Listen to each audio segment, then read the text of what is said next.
তারা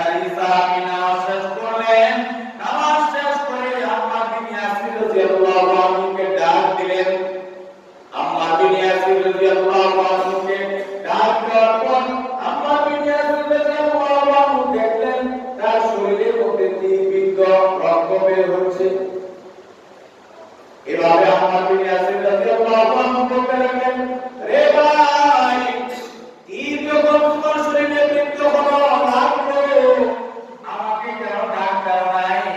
সাহাবী আব্বাস বিন বশির রাদিয়াল্লাহু আনহু বলতে লাগলেন, ভাই, নামাজের মধ্যে দাঁড়িয়ে আমি সূরা কাহফ তেলাওয়াত করতেছিলাম। নামাজের মধ্যে কোরআনের তেলাওয়াত এত মজা আমার লেগেছে, আমার কোরআন তেলাওয়াত বাদ রেখে নামাজে আমি শেষ করে দিব। আমার মন চাচ্ছিল না, হঠাৎ করে আমার মনে এসে পড়ে গেল যে হুজুর আকরাম সাল্লাল্লাহু আলাইহি ওয়াসাল্লাম তো আমাকে পাহাড়ের কাছে নিয়োজিত করেছে। এখন আমি যদি নামাজের মধ্যে দেরি করে ফেলি আর কাফের দলেরা এই ভাবে যদি কাউকে প্রবেশ করে ফেলে, তাহলে হুজুরের কঠিনতর সমস্যা হয়ে যাবে, ক্ষতি হয়ে যাবে। যে কারণে আমি অতি তাড়াতাড়ি নামাজকে শেষ করে দেই। এই হলো খুশু আর খুশুর সাথে নামাজ আদায় করা। নামাজে সফল তারাই যারা খুশু এবং খুশুর সাথে নামাজ আদায় করেছে। খুশু খুশু কাকে বলে? যে খুশু খুশু ওই যে সাহাবী নামাজে দাঁড়ালেন, নামাজ আদায় করলেন, তীর বিদ্ধ হলো, শরীরে তীর লেগে গেল, তার কোনো খবর নাই। তীর বিদ্ধ হয়েছে, রক্ত বের হচ্ছে, এই যে যন্ত্রণা শরীরে, এই যন্ত্রণা নামাজের এশ আর ব্যাগের কাছে যন্ত্রণা অতীব তুচ্ছ হয়ে গেছে। এই জন্য কবি বলেন, কোন জিনিসের লজ্জত, কোন জিনিসের মজা যদি দিলের মধ্যে লজ্জত হয়ে যায়, মজুদ হয়ে যায়, তাহলে অন্য কোনো কিছু আপনার ভালো লাগে না। এই জন্য বলছে দিলের মধ্যে এরকম মহব্বত থাকা লাগে, এত থাকা লাগে। আর মহব্বত যদি এরকম না থাকে, তাহলে কোনো কিছুর মধ্যে একাগ্রতা আসে না। আমি যখন নামাজে দাঁড়াবো, নামাজের মধ্যে এশ থাকতে হবে, প্রেম থাকতে হবে, মহব্বত থাকতে হবে। প্রেম যদি না থাকে, এশ যদি না থাকে, কোনো কিছুর মধ্যে এটা এরকম মূল টার্গেটে পৌঁছে যায় না। কবি বলতেছেন যে তার দিলের মধ্যে যেটাই স্বাদ লাগে, মজা অনুভব হয়, তার জবাব দিয়ে সেটা সে বের করতে থাকে, বাদ করতে থাকে। এই জন্য কবি বলছেন, উলফত মে বারাম হ্যায় ওয়াফা কে জাফা হো, হর চিজ মে লজ্জত হ্যায় अगर दिल में मजा हो। যে দিলের মধ্যে যদি লজ্জা হাসিল হয়, তাহলে তার সব কিছুই মজা লাগে। সাহাবায়ে কেরাম তাদের নামাজের মধ্যে, নামাজে দাঁড়ালে পরে মজা পেতেন, প্রেম করতেন, এশকে ভুলে যেতেন। আর এই এশ ছিল বিদায়, প্রেম ছিল বিদায়, নামাজের মাধ্যমে দুনিয়ার লাইনে যত ধরনের জরুরত আর প্রয়োজন সব কিছু তারা মিটাতে পেরেছে। এজন্য কবি বলছেন যে সমস্ত কেরামত, বুজুর্গ, ওলিয়ত সব কিছু হলো নামাজের মধ্যে। কবি বলতেছেন, पंज बुजुर्गे हंसते अंदर यादे ओ यादे ओ गुन यादे ओ गुन यादे ओ। कवि বলতেছেন যত বুজুর্গি কামালত আর কেরামতি সমস্ত কিছুই হলো পাঁচ ওয়াক্ত নামাজের মধ্যে। আর এই জন্য আল্লাহ হাবিব কালামের হুজুরে বললেন সাল্লাল্লাহু আলাইহি ওয়াসাল্লাম বলেছেন, قال رسول الله صلى الله عليه وسلم الصلاة عماد الدين من أقامها فقد أقام الدين ومن هدمها فقد هدم الدين।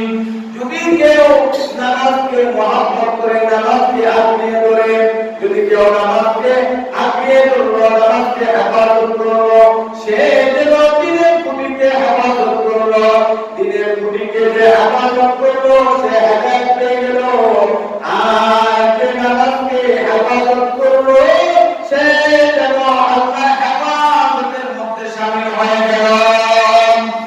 বল করি, বাড়ি করি আর সেমিনার করি, যা কিছু করি না কেন, খুঁটি ছাড়া কিন্তু কোনো কিছুই দাঁড় হবে না। দাঁড় হবে বাড়ি করতেছেন, এখানে মসজিদ আমরা দাঁড় করিয়েছি, চতুর্দিকে এটা ফিলার আছে, যদি ফিলার আমরা না করি তাহলে তারা হবে না। হুজুর বলতেছেন আসসালাতু ইমাদুদ্দিন মান আকামাহা ওয়াকাদা, আকামাদ্দিন, যে নামাজকে আঁকড়িয়ে ধরলো সে যেন দিনকে আঁকড়িয়ে ধরলো, মানে একটা খুঁটিকে আঁকড়িয়ে ধরলো, খুঁটি আঁকড়িয়ে ধরলো। আর বলতেছে নামাজকে যদি কেউ হেফাজত করলো সে যেন দিনের খুঁটিকে হেফাজত করলো, মানে সংরক্ষণ করলো। ওমান হাদা মাহাম্মাদ হাদা মাদ্দিন, যদি এরকমটা করে সে যেন পূর্ণাঙ্গ সফলতায় পৌঁছে গেল। যে যদি কেউ খুঁটিকে হেফাজত করে সংরক্ষণ করে সে যেন নিজে হেদায়েতের পূর্ণতায় পৌঁছে গেল। আর যে নামাজকে হেফাজত করলো না, সংরক্ষণ করলো না, তাহলে সে কি করলো, দিনের খুঁটিকে সে নষ্ট করে দিল। তাই আমি যদি দিনের খুঁটিকে মজবুত করে ধরি, আঁকড়িয়ে ধরি, আমার ব্যাপারে বলা হচ্ছে আমি যেমন দিনের কোন একটা খুঁটিকে আঁকড়িয়ে ধরলাম, তার মানে আমি নিজে হেদায়েতে পূর্ণ মাত্রায় পৌঁছে গেলাম। যে নামাজকে হেফাজত করলো আল্লাহ পাকের হেফাজতের জিম্মায় সে নিজে হয়ে গেল। বলতেছেন হুজুর আকরাম সাল্লাল্লাহু আলাইহি ওয়াসাল্লাম বলেন যে তাবরানী শরীফের মধ্যে আছে, আনাস রাদিয়াল্লাহু আনহু বর্ণনা করেন, হাদিসটি এভাবে আসছে যে কিছু কিছু বান্দা এমন থাকবে যাদের ব্যাপারে নামাজ পড়বে আল্লাহ আপনাকে হেফাজত করুন, আল্লাহ আপনাকে সংরক্ষণ করুন। কেন এটা নামাজ পড়বে? বলতেছে নামাজ কিভাবে আদায় করতে হয়, নামাজে কিভাবে দাঁড়াতে হয়, নামাজে কিভাবে রুকু করতে হয়, এরকম নামাজে কিভাবে সিজদা করতে হয়, নামাজে দাঁড়ালে পরে কি কি পোশাক আশাক করতে হয়। মানে আবাদা যে নামাজকে হেফাজত করলো, নামাজ তার ব্যাপারে এরকম সুপারিশ করবে আল্লাহ তাবারক ওয়া তাআলা, এরকম তার ব্যাপারে দোয়া করবে, আল্লাহ যে আমাকে হেফাজত করলো, আল্লাহ আপনি তাকে হেফাজত করেন। এরকম আনাস রাদিয়াল্লাহু আনহু বলেন, যে ব্যক্তি এরকম রুকু কিভাবে করতে হয়, সিজদা কিভাবে করতে হয়, নামাজে কিভাবে কিয়াম করতে হয়, দুই সিজদার মাঝখানে কতটুকু সময় বসতে হয়, এরকম ভাবে ধীরভাবে এরকম বুঝে বুঝে নামাজ আদায় করে নামাজকে যে হেফাজত করলো, ওই ব্যক্তির ব্যাপারে নামাজ আল্লাহ পাকের দরবারে দোয়া করবে আর বলবে আল্লাহ আমাকে সে যেভাবে হেফাজত করলো, আল্লাহ আপনি তাকে হেফাজত করেন। সুবহানাল্লাহ। আর কিছু কিছু ব্যক্তির ব্যাপারে নামাজ এরকম ভাবে বদদোয়া দিবে আর বলতে থাকবে তুমি ধ্বংস হয়ে যাও, তুমি ধ্বংস হয়ে যাও। যেমন করে আমাকে তুমি ধ্বংস করলে, আমাকে যেভাবে তুমি নষ্ট করলে সেভাবে তুমি নষ্ট হয়ে যাও। যে বলতেছেন নামাজে কিভাবে রুকু করতে হয় এরকম সে খেয়াল করে না, কিভাবে সিজদা দিতে হয় খেয়াল করে না, নামাজে কিভাবে দাঁড়াতে হয় এই বিষয়ে খেয়াল রাখে না। এই জন্য আল্লাহ তাবারক ওয়া তাআলা ওই সমস্ত মুসল্লিদেরকে অভিশাপ দিয়ে আল্লাহ বলতেছেন ফাওয়াইলুল লিল মুসাল্লিন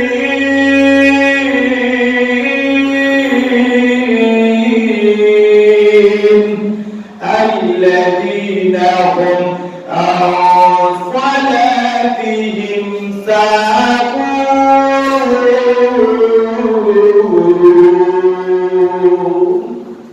ওই সমস্ত মুসল্লিদের ব্যাপারে বলবে, বলা হবে যারা অভিশপ্ত তাদের জন্য অভিশাপ, ফাওয়াইলুল লিল মুসাল্লিন আল্লাযীনা হুম আন সালাতিহিম সাহুন। যারা নামাজের ব্যাপারে উদাসীন, নামাজের হেফাজত করে না, নামাজ তাদের ব্যাপারে বদদোয়া দিবে। আচ্ছা, এখানে আপনারা যারা এসেছেন, বলুন তো দেখি এমন কোন ব্যক্তি কি এই নিয়তে আসছে যে আমি এখানে গুনাহ করব? এরকম নিয়তে কেউ আসে না, আর কেউ আসেও না, সকলেই সবের নিয়তে আসে।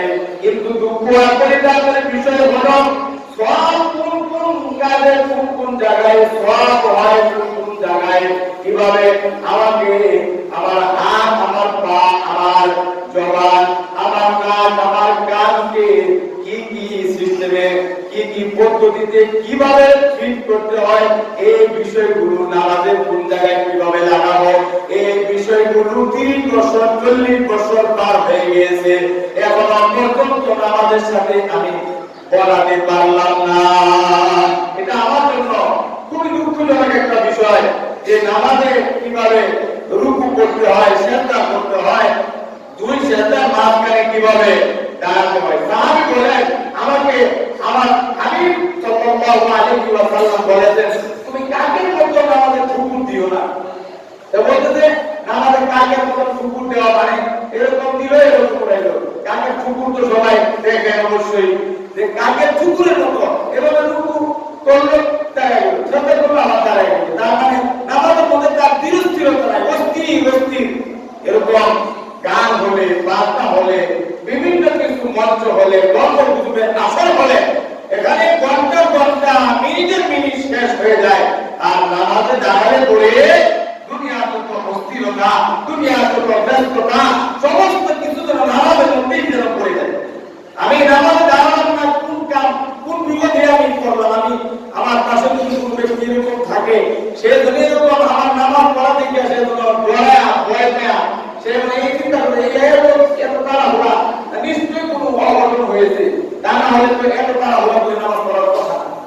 আমাদের নামাজ এভাবে রসুলের তরিকায় যদি না হয়, তাহলে নামাজ আদায় হবে না। হযরত হুযায়ফা রাদিয়াল্লাহু আনহু এরকম সফরে বের হলেন, একজনকে দেখতে পেলেন সে নামাজ পড়তেছে। নামাজ পড়ার পর হযরত হুযায়ফা রাদিয়াল্লাহু আনহু ডাক দিলেন, সালাম দিলেন, আসসালামু আলাইকুম ওয়া রাহমাতুল্লাহ। এরকম সালাম তিনি দিলেন। সালামের উত্তর দেওয়ার পর ওনাকে জিজ্ঞেস করলেন, ভাইজান, আপনি যেভাবে নামাজ আদায় করলেন, এভাবে কতদিন হয় নামাজ আদায় করেন? হুযায়ফা রাদিয়াল্লাহু আনহু বলেন, ওই ব্যক্তিকে জিজ্ঞাসা করার পর সে আমাকে উত্তর দিল, 40 বছর পর্যন্ত সে এভাবে নামাজ আদায় করেছে। 40 বছর এভাবে নামাজ আদায় করলেন। হযরত হুযায়ফা রাদিয়াল্লাহু আনহু বললেন, আল্লাহর কসম, আল্লাহর কসম, রাসূলুল্লাহ সাল্লাল্লাহু আলাইহি ওয়াসাল্লাম বলেছেন, সাল্লু কামা রাআইতুমুনি উসাল্লি। ও আমার সাহাবীরা, তোমরা আমাকে যেভাবে নামাজ আদায় করতে দেখেছো, ঠিক সেইভাবে তোমরা নামাজ আদায় করো। হুযায়ফা রাদিয়াল্লাহু আনহু বললেন, আল্লাহর কসম করে বলছি, রাসূলুল্লাহ সাল্লাল্লাহু আলাইহি ওয়াসাল্লাম আমাদেরকে যেভাবে নামাজ আদায় করতে বলেছেন, যেভাবে আমাদেরকে নামাজ শিখিয়েছেন, তোমার নামাজ এইভাবে হয় নাই। এইভাবে তুমি কত বছর নামাজ পড়লা? 40 বছর নামাজ আদায় করলা। এই 40 বছর যদি নামাজ আদায় করে থাকো, আল্লাহর কসম করে বলি, এক ওয়াক্ত নামাজও রাসূলুল্লাহর তরিকায় হয় নাই। তাহলে চিন্তা করুন, যে ব্যক্তি 40 বছর পর্যন্ত নামাজ আদায় করলো, 40 বছর পরে যদি সে এই কথা শুনতে পায় 40 বছরের নামাজ আদায় হয় নাই, নামাজটা হুজুরের তরিকা হয় নাই, তাহলে তার মন আর দিল কেমন হবে? এই জন্য আমরা এখানে যারা আছি, আমরা যদি এখন থেকে নামাজ কিভাবে আদায় করতে হয়, নামাজ যদি হুজুরের তরিকা মতে আমি আদায় না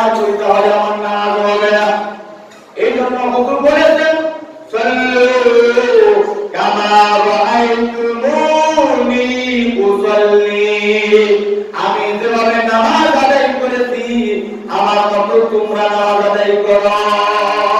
রাসূলুল্লাহ যেভাবে নামাজ শিক্ষা দিয়েছেন এভাবে নামাজ আমাদেরকে আদায় করতে হবে। এভাবে যদি নামাজ আদায় না করি তাহলে আমাদের নামাজ হবে না।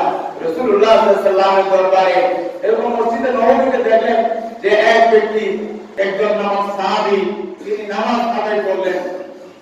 নামাজ আদায় করার পর হুজুরের সাথে এরকম সালাম আদান প্রদান করলেন, হুজুর সালাম উত্তর দিলেন। হুজুর বললেন তুমি আবার নামাজ পড়ো।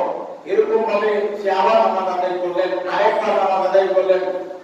হুজুর তৃতীয়বার আবার বললেন তুমি আবার নামাজ আদায় করো। তখন এই ব্যক্তি অবাক হয়ে বলতেছেন ইয়া রাসূলুল্লাহ ইয়া হাবিবাল্লাহ, হুজুর আপনি যে আমাকে নামাজ আদায় করার জন্য বারবার বলতেছেন, আমি তো যেভাবে নামাজ আদায় করেছি এইভাবে ছাড়া এর চেয়ে ভালো করে আর নামাজ আমি পড়তে পারি না। রাসূলুল্লাহ সাল্লাল্লাহু আলাইহি ওয়াসাল্লাম বলেছেন তোমার নামাজ এভাবে আদায় হয় নাই। হুজুর তাকে নামাজ শিখিয়ে দিলেন আর বললেন নামাজে যখন সূরা কেরাত তুমি তেলাওয়াত করবে তখন সুন্দর করে তেলাওয়াত করবে, ধীরতা স্থির সাথে ধীর এবং স্থির ভাবে তুমি কোরআন তেলাওয়াত করবে, তাড়াহুড়া করবে না। এরকম রাসূলুল্লাহ সাল্লাল্লাহু আলাইহি ওয়াসাল্লাম প্রত্যেকটা বিষয় সাহাবায়ে কেরামকে শিখিয়ে দিতেন। এরকম সাহাবী কে শিখিয়ে দেওয়ার পরে তাকে শেষ ওসিয়ত করলেন কি নামাজে তুমি কখনোই তাড়াহুড়া করো না। সম্মানিত উপস্থিতি আমরা যারা আছি আমরাও এরকম তাড়াহুড়া না করি। যে পর্যন্ত আলোচনা করলাম আল্লাহ আমাদের প্রত্যেককে আমল করার তৌফিক যেন দান করে আমরা প্রত্যেকে বলি আমিন।